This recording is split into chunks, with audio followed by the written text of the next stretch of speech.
Welcome. I'm so glad you can join us on Mission Evolution, where we bring the latest knowledge from today's leading experts to support your evolutionary process. I'm your host, Gwilda Wiyaka. Our topic this hour is essential oils as an evolutionary tool.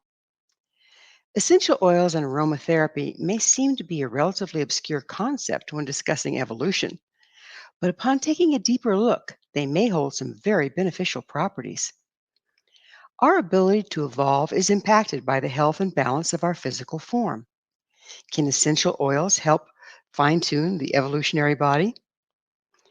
With us this hour to explore the world of aromatherapy is Amy Galper.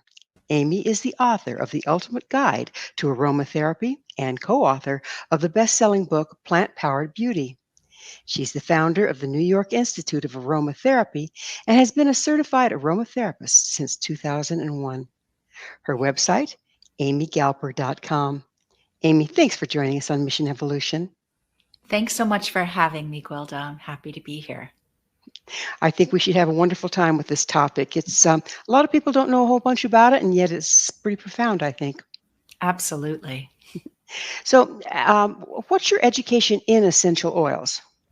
Well, I started using essential oils on my own about, I don't know, about over 20 years ago, almost 25 years ago. And then I went and got training as a certified aromatherapist back in 2000, from 1999 to 2001. Mhm. So, how does one get certified in aromatherapy? What does the certification mean? Certification basically means that you've gone to a school or a training place that their educational curriculum has been approved by the National Association of Holistic Aromatherapy or the Alliance of International Aromatherapists or any other professional association that has set forth the educational standards to become an aromatherapist. Aromatherapy isn't a licensed profession like massage or chiropractic or other kinds of alternative care modalities, many of which are not licensed by the state, but they hold what's called a certification, which is often looked over and kind of approved by the professional associations. It's really up to them to set forth the educational standards. Can a person claim to certify people without being accredited by these boards? Absolutely not. That you really should have your curriculum and your school and your program approved by any of these kind of professional associations. And there are several that are international, like there's one in the UK, there's one in Australia, there's one in Japan. And all of these associations, one in Canada, they're all internationally recognized. So as long as someone is a professional member of one of these professional associations, then you know that you are working with someone that has had the right education. It works very similarly to a yoga teacher, for example. You want to make sure that whatever yoga class you're going to, that your yoga teacher has been trained, right? And their training has been approved by the professional association. Yes, I think the you were touching in on the point that I was making is that because they're not regulated, people can claim to be certified, and it's up to the buyer beware to look into where were they certified and were these people accredited by one of these associations. Is that correct? Correct. Gotcha. Absolutely. Gotcha. Mhm. So, would you mind defining aromatherapy? What is it exactly? Aromatherapy is a complementary and alternative care modality that uses essential oils to help balance mind, body, and spirit so we can live our healthiest and most natural life. Mhm. And which leads us to what exactly are essential oils? Essential oils are actually the liquid extracts from aromatic plants. So all plants actually manufacture all sorts of different phytochemicals. And when you work with an herbalist, for example, where they're making tinctures and different teas, what they're doing is they're gathering all of that plant material and they're extracting a group of phytochemicals like tannins, flavonoids, alkaloids, all of those. But an aromatherapist works with a very unique, specific group of extracts, which are the aromatic extracts, which are what we know as essential oils. So, essential oils are basically the aroma that has been extracted out of the plant and made into a liquid extract. So it's very alchemical process. In fact, we're taking an invisible scent of vapor, and through the process of steam distillation, we're taking that vapor, that ethereal energy, that scent, and we are transforming it into physical matter, which is the liquid extract, an essential oil. Well, it sounds like there's a lot of room for error there. In other words, it sounds like a very delicate process. Are there some people that make essential oils that um, don't do it as well because of what's required? Yes, absolutely. I think distilling essential oils is absolutely an art and a science. It takes years to really hone one's skills because there's a lot of different factors, as you guessed, that go into really distilling a really beautiful quality essential oil. One, you need to know when to harvest the plant material, what time of the year those components are going to be their most potent. Two, you need to understand which part of the plant is going to hold the most amount of essential oils. And three, because the steam distillation process uses heat, you need to understand how to calibrate the heat so it's not too hot and not too cold, but the exact right temperature to be able to release those aromatic molecules. So, of course, they're coming from living plants. Are people, when they do it right, are they able to maintain that aliveness, if you will, by keeping the temperature and the procedure appropriate? Th- um, they are to a certain degree. Obviously, you want to distill the plant material as quickly as possible from harvesting it when it's really its most fresh. Now, there are exceptions. There's a few essential oils where it's better to distill them when they're semi-dried, like patchouli, for example. But in general, you want to get really fresh plant material. And the reason is we want that energetic vibrancy, exactly is what you're talking about. We want to be able to capture that as best we can. So, when we go with the premise that everything expresses according to frequency, do essential oils work through frequency and have different frequencies one from the other?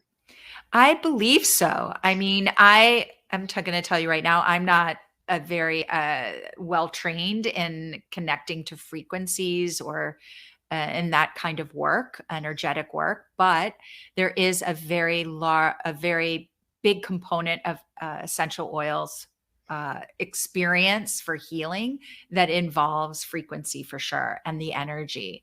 I've always communicated with my students that I always think of the plant part as holding a lot of the energetic value. For example, those essential oils that are taken from roots often express and share with us the energy of being grounded or rooted. Those essential oils that are extracted from resins, for example, that has a different frequency and energetics than something that would be extracted from the flower. So we definitely consider that when we're extracting the essential oils. So, when you're working with essential oils, um, do they vary from year to year as well as from season to season? I know my original teacher, he was teaching me, how to work with herbs. He said that the plants, nature knows what she's doing, and what grows in the plants, the parts that come, the constituent parts, vary from year to year based on what's going to require to balance us each year. Do you see that in essential therapy as well, oil therapy? 100%. And because really you have to understand that using essential oils is really coming from the same practice as herbal medicine. We're just extracting a different component from the plant, but all of those kinds of I don't know, that relationship with the plant, the protocols of harvesting it, the energetic relationship that we have with the plant is very similar to the way that herbalists work with plants. They're extracting just a different group of phytochemicals. Aromatherapists work with one group of phytochemicals, and those are the essential oils. So when working with essential oils, I know when you're working in Western medicine, Mhm. you take a set of symptoms and find a drug that'll alleviate the symptoms. And interestingly enough, I believe the drugs originally came from plants and then were broken down into their little constituent parts and then synthesized from there. So how does working with essential oils differ from that? Um, Differ from than just symptom relief, you mean? Is that what you're Hmm. asking?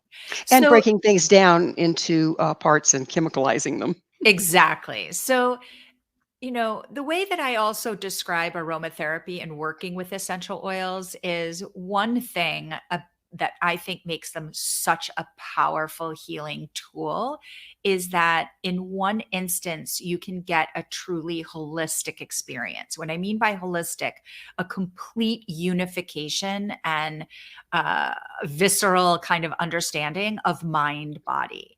So, essential oils provide kind of balance to our emotional, psychological, and spiritual state simultaneously to what they do physiologically to us.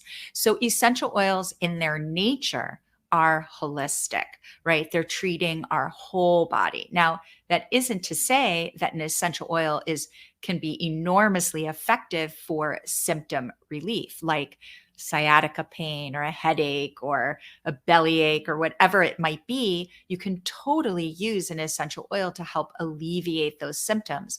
But where essential oils really, I think, kind of pivot and differ is that in addition to that, because of their more energetic, emotional, spiritual properties, they're also asking us to look at what is causing that imbalance. So not only are we trying to alleviate the symptoms, but we're really trying to burrow deeper to find out, okay, what's the cause of that symptom? And is that cause coming from an imbalance that maybe we can adjust or recalibrate by using these other parts of the essential oil? And I know what you were asking as far as the isolated components and how people look at those, right? And how they see essential oils, correct? Yes. So, an essential oil is made up of hundreds of different chemical constituents, as are all plants, right? They're made up of all sorts of fascinating and dynamic and sophisticatedly arranged phytochemicals.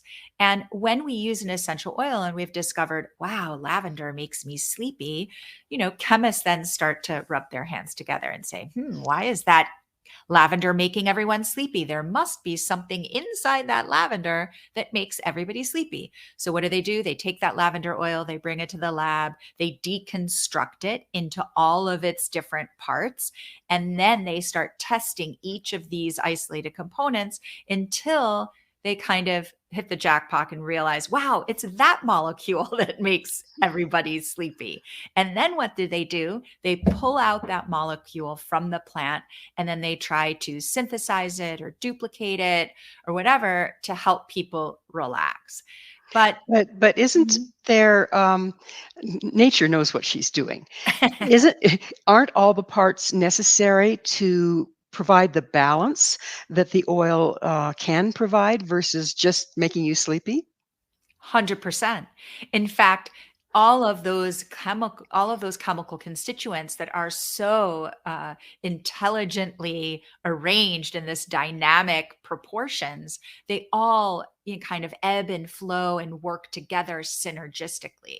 And the reason why the chemists kind of deconstructed it is because they just wanted to understand how it works, right? I mean, that's the basis of chemistry. They take things apart to figure out how they work, right? But what's so fascinating about essential oils is that once you start deconstructing them and removing them, all those chemical constituents from their buddies and their friends in the plant, they've noticed they don't work as well, right? They work Well, better. it's kinda like dissecting a frog. When you're done, it's lost its frogginess. 100%. I love that analogy. That's totally right. So, what they've discovered is that every single component contributes to the power of the whole experience of the oil, even if it's at a fraction of a percent, right? Or if it's at 60%. Whatever it is, all of those parts working synergistically contribute to the aromatherapeutic properties. So that's how it manages to work on the emotional, mental, physical, and spiritual level at the same time, with different constituent parts, but all working together to bring balance to all 4. Yes, absolutely.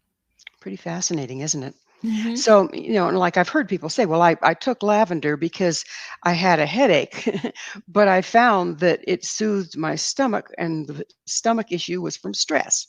So Mhm. that's the taking the oil itself actually helps. If you reverse engineer it, you can kind of look Mhm. at what you're dealing with by what it's taking care of for you, right? Yeah, absolutely. And I think that's something that is so important about just smelling things and really experiencing aroma from the essential oils because it invites us to pay attention, right? I think that there's a lot of truth in that old adage of stop and smell the flowers.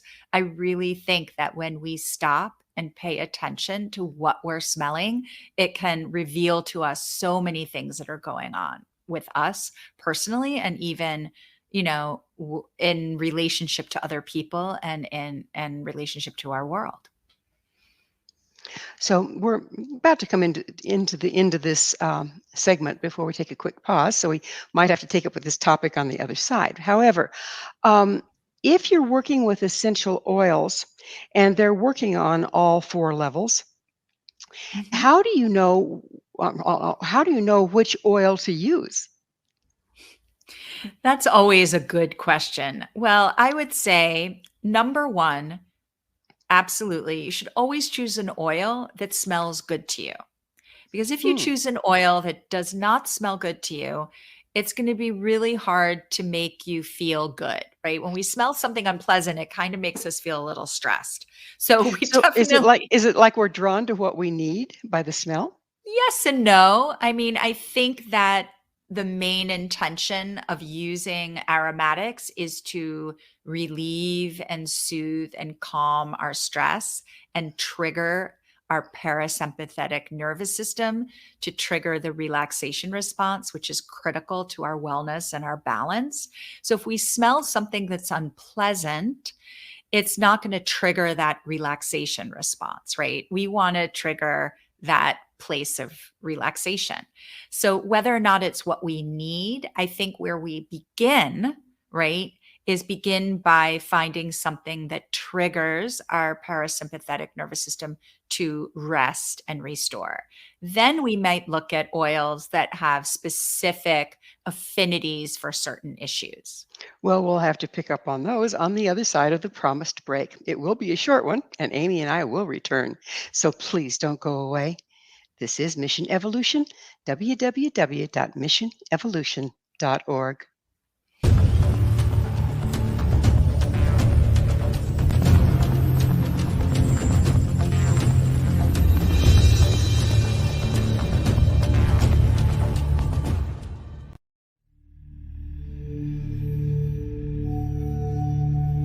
Do you enjoy paranormal, sci-fi romance, yet find yourself tired of the same old themes and storylines? Then you won't want to miss Kahir O'Donnell's latest exciting release, To Taste You Again. Alien Lord Kane McKean knew the moment that his destined mate was born. He watched from afar, waiting for her to grow from child to woman. However, before she was old enough, she was stolen from her home world by flesh pirates.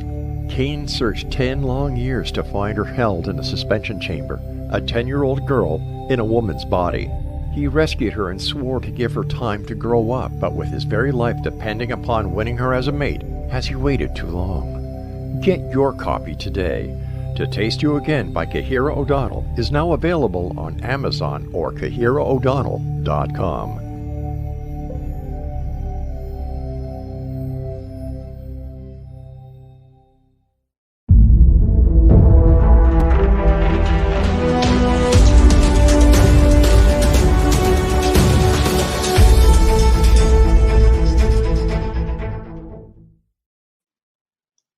Hello again.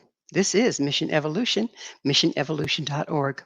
We're dedicated to unification and evolution of consciousness. With us this hour discussing aromatherapy is Amy Galper. Her website, amygalper.com.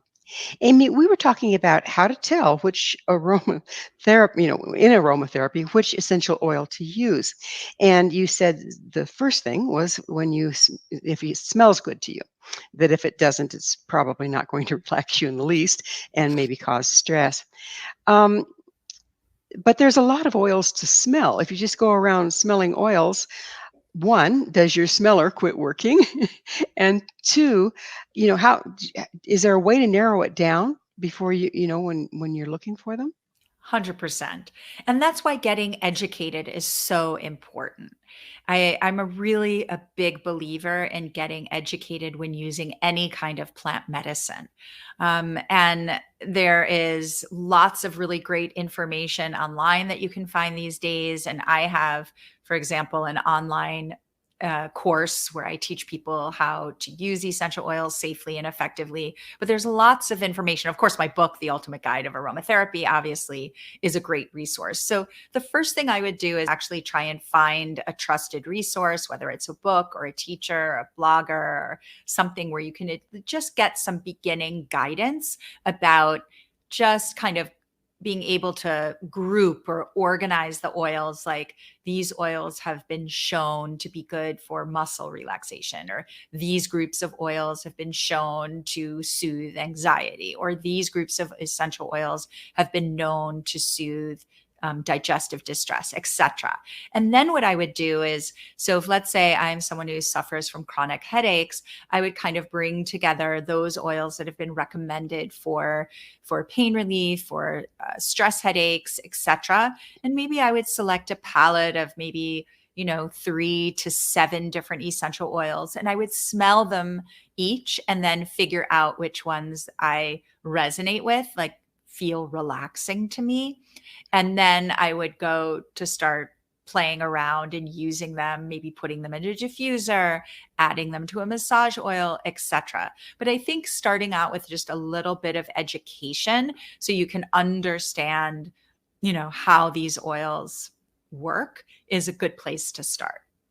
So if you're working with them and you say, okay, I suffer from headaches, and here's say 5, 6 oils Mhm. that I've studied on and look like they might be options, and you smell one and you find it to be the preferable of the 5. Does that stay consistent? Then you can just say, okay, I figured out which one's good for my headaches, or do you need to recheck because things change? You need to recheck because things absolutely change. Just like you said, we are living organisms. The oils have an energetic part. We're always constantly changing and ebbing and flowing with our environment.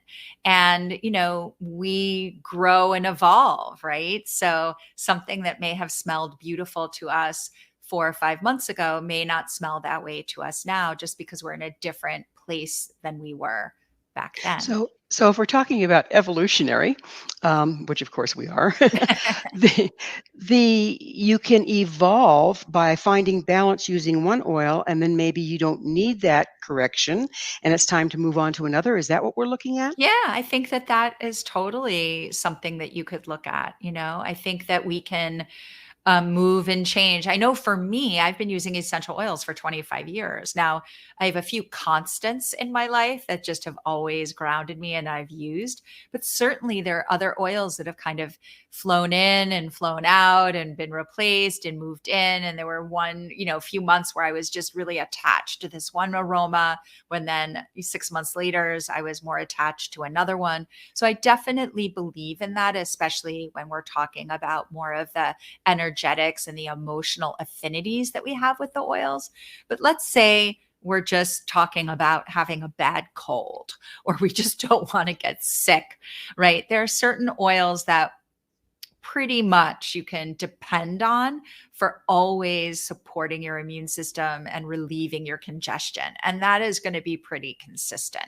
So there are these kind of consistent oils that definitely have these therapeutic actions. But I think when we're talking about emotional, spiritual, psychological balancing and healing, those definitely will ebb and flow throughout our lifetime.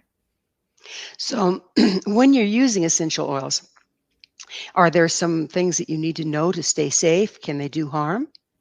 Absolutely. Absolutely. There are things you can do to be safe, but not absolutely that they will always hurt you.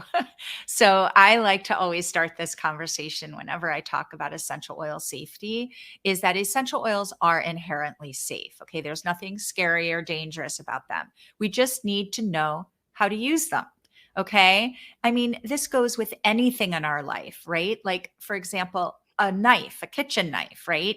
If we know how to use it correctly to cut our onions, cut our oranges, and use it correctly, it's totally safe. But if we use that knife incorrectly, it can harm us very severely.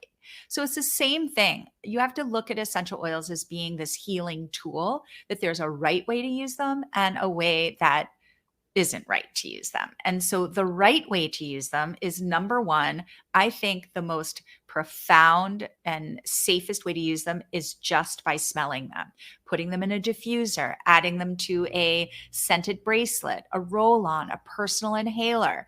But just enjoying their aroma, I think, is the safest and the easiest and most accessible way to experience their profound effects. The next But when way, you when you s I'm sorry, when you say, a roll-on, isn't that putting it on your skin? And if so, doesn't it absorb through the skin? absolutely. So when it's in a roll on, it is diluted down into what's called a carrier oil. And that is the other way to use an essential oil safely, is by mixing it into what's called a plant oil, which is an oil that is greasy and fatty, like olive oil, coconut oil, almond oil, avocado. We have all of these plant oils, many of which we eat and consume, right? And we want to mix our essential oils into those carriers, so then those molecules can be literally carried into our skin safely and affect physiological change. So with the S roll, Mhm.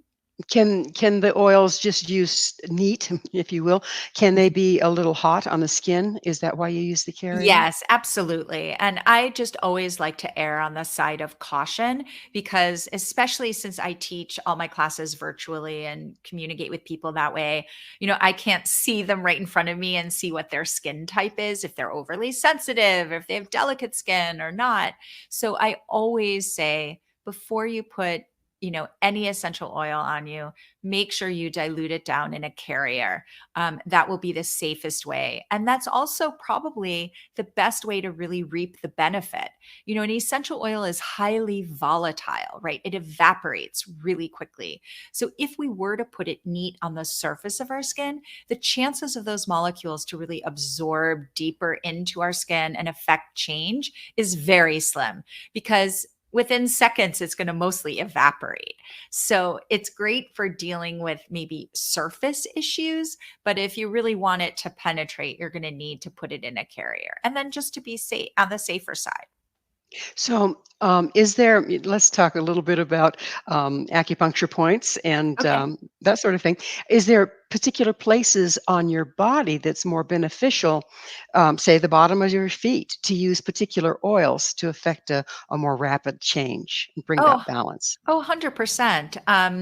When I first started using essential oils about 25 years ago, I was actually a shiatsu practitioner, which actually is kind of it's an Asian form of body work that accesses the same pressure points that acupuncturists do.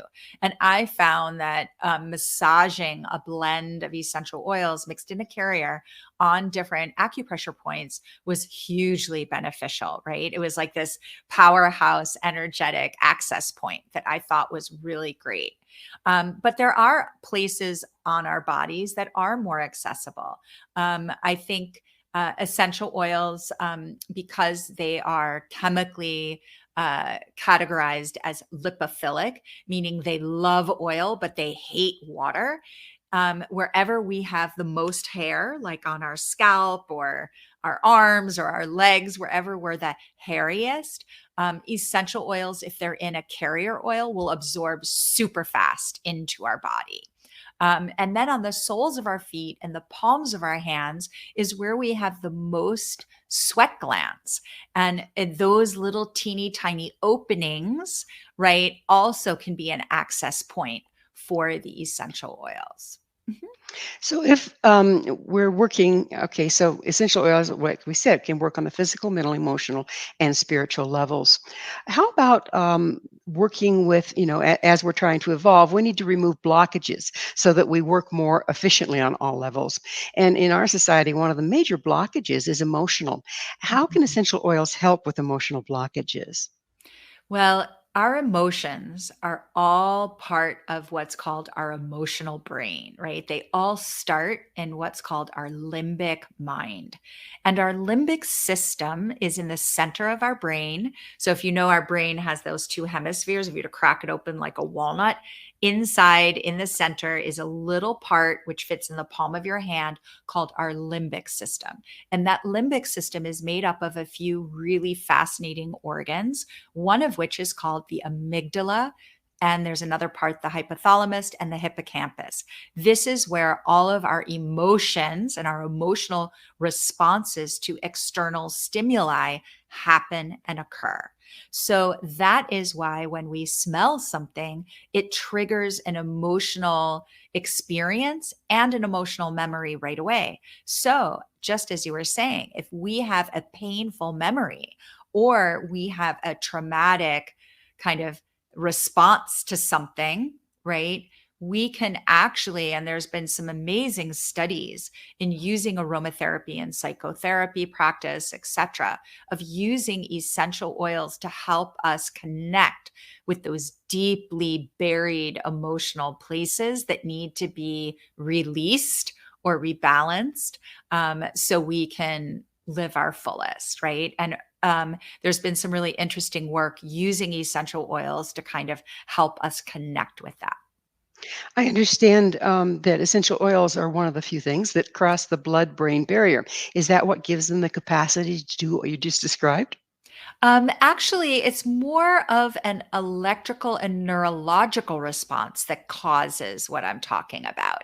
So, what they call the olfactory experience is actually considered a chemical sense, meaning that the way that that sensory experience is communicated in our brain is completely through like an electrical neurological reaction. It isn't going through any kind of blood connection. Now, there is a way that it does move through that blood brain barrier. And in that way, it's going to affect our physiology. But if we're talking about emotions and we're talking about stress response and we're talking about how we react to our external world, right, from this emotional reactive place, that is all a chemical response that happens through, literally the aromatic molecule whizzes by our olfactory nerve endings in the back of our nose and triggers like a switchboard, like an electrical action that happens then in our brain, and we know whether to respond angry or happy or scared or pleasant or whatever that might be. So, if you're working with emotional release or accessing memories with essential oils, can you also kind of have in your toolkit things that ease that process?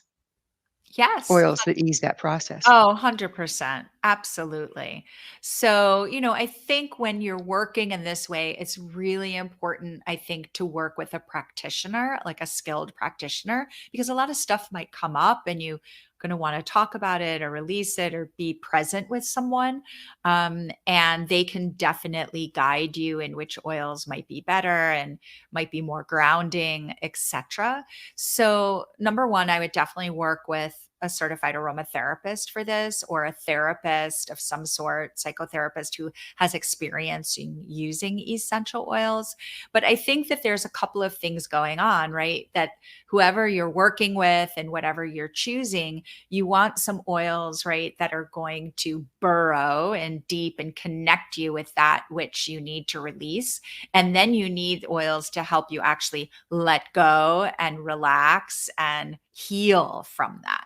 So there's probably going to be a couple of different blends, a couple of different oils, a couple of different times that you use it, and probably a whole protocol that would be set up for that person. So, it sounds like the person could then go home armed with oils that'll help them continue the process. 100%. Mhm. Um, this being Mission Evolution, and we always ask, Amy, what is your mission? My mission is to actually share the power of essential oils and our sense of smell. I think our sense of smell is really the key to living our fullest, most healthiest life, not only being more connected to our own well being, but also helps us become more compassionate and kinder human beings. So I'm all about teaching people how to refine their sense of smell and how to connect to the aromas around us. When we discussed that all essential oils are not created equal, how do you find the ones that are quality that you need to work with versus ones that have not been handled well? Yes. So I think there's a few things, like a quick little checklist that you should look for if you're buying essential oils. Number one, always make sure that on the bottle, the plant's botanical name, which is a Latin binomial, is listed clearly. And what I mean by that, you'll see something like lavender oil, and then in parentheses, it should say lavandula angustifolia. Or if it's ginger oil, it would say Zingiberus officinalis, right? It will have the Latin name stated. Now, the reason why that's important is that you want to know that what's in the bottle is not what the retailer is saying is lavender oil, but actually it comes right from the plant. Okay. That it's actually coming directly from the plant. It's not like lavender oil, which is the retailer's interpretation of what they think lavender would be, right? You want to know that it's actually authentic. So that's number one. Number two, you want to make sure either on the label or in the literature about the product that it tells you how this essential oil was extracted, through what method. And all essential oils should be extracted through the process of steam distillation, except for citrus peel oils, which are cold expressed, squeezed out of the peel of the fruit. But all other essential oils are always going to be steam distilled. So that's number two. Number three, it should tell you where in the world this plant grows. Is it a lavender from the UK or from France or from Kashmir? Where is this plant from? Because different lavenders have different aromatic profiles depending on where they grow on the earth. And then number four, I think it's always a good idea to make sure that that plant is somehow certified by a third party agency, either as EcoCert or GMO free or organic or something like that, because I just think it's a good idea to have a third party certification that kind of gives you the extra assurance that that plant has been grown ethically and without pesticides or synthetics that could potentially like alter some of the energetic properties. So those would be kind of my big things. And then also make sure you look on the label, because a lot of suppliers will dilute down the essential oils in a carrier. And you'll see in small print on the label, it would say something like rose oil in 10%, fractionated coconut oil, or, Well, unfortunately, it's just flown. Time has just flown oh, for us, but we are out of it. Amy, thank you so much for coming on the show. oh, it was such a pleasure, Gwilda. Invite me anytime. I really enjoyed our conversation. Thank you. Our guest this hour has been Amy Galper, author of The Ultimate Guide to Aromatherapy, co author of Plant Powered Beauty, and founder of the New York Institute of Aromatherapy. Her website, where you can find out about all the above, is amygalper.com. This has been Mission Evolution with Gwilda Wiyaka. For more information or to enjoy past archived episodes, visit missionevolution.org. Please be sure to join us right here next time as this mission continues, bringing information, resources, and support to our rapidly evolving world.